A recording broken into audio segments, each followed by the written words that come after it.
Hello， 大家好啊！因為上次講緊呢個我所看見的未來，咁啊抽到權杖王牌，咁就問到原來7月好大機會有火山爆發啊、地震啊，或者係政府倒台咁嘅情況出現。咁我亦都再延伸再問多一張啦。咁7月會唔會爆發戰爭，會有好大量人命傷亡咁樣呢？ Mystic Moon, awaken your inner light. 而我抽到嘅牌呢，就係 The Tower。呢隻牌唔係一般嘅牌啊，咁其實佢象徵住突如其來嘅變動啊、崩壞甚至災難。咁其實喺塔羅牌入邊呢，呢隻牌代表好強烈嘅能量，例如突發性事件啦、暴力啦、動盪啦、秩序崩潰啦。所以呢隻牌可能同戰爭啦、天災啦、恐襲啦，甚至社會動亂有關嘅。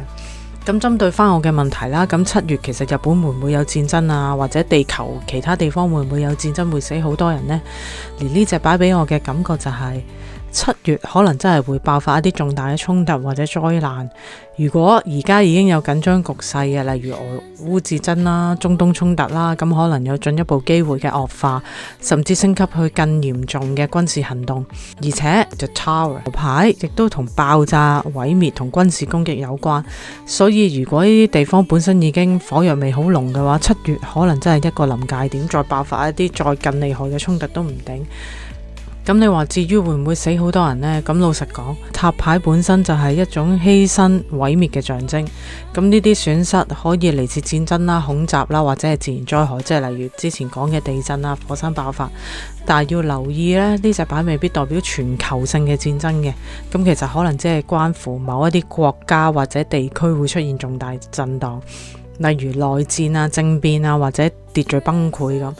所以亦都可以回應翻上一隻牌啦。咁其實日本可能真係政府有啲動盪啊，會重新大選又唔定啊，換個首相又唔定啊。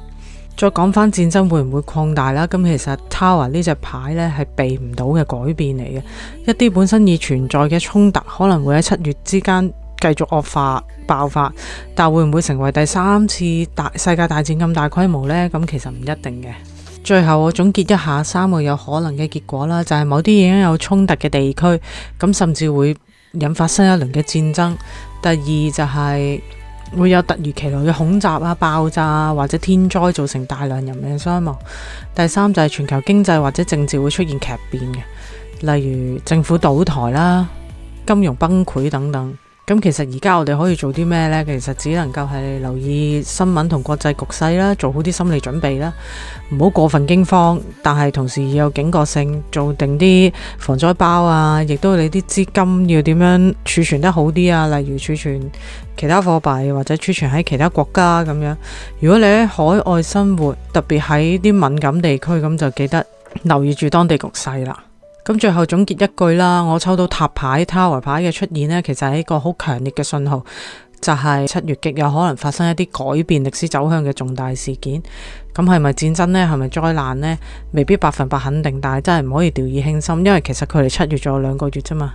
如果你都感受到一種難以言喻嘅不安，咁其實呢隻牌都已經講緊你內心嘅答案。大家都好緊張7月會發生啲咩事。總之保護自己，保護家人，用一個正向嘅心態去面對，所有事都會解決到嘅。記得 like、subscribe 同 share， 我會繼續用塔羅牌同你哋一齊追蹤住呢個宇宙嘅信號。下次見。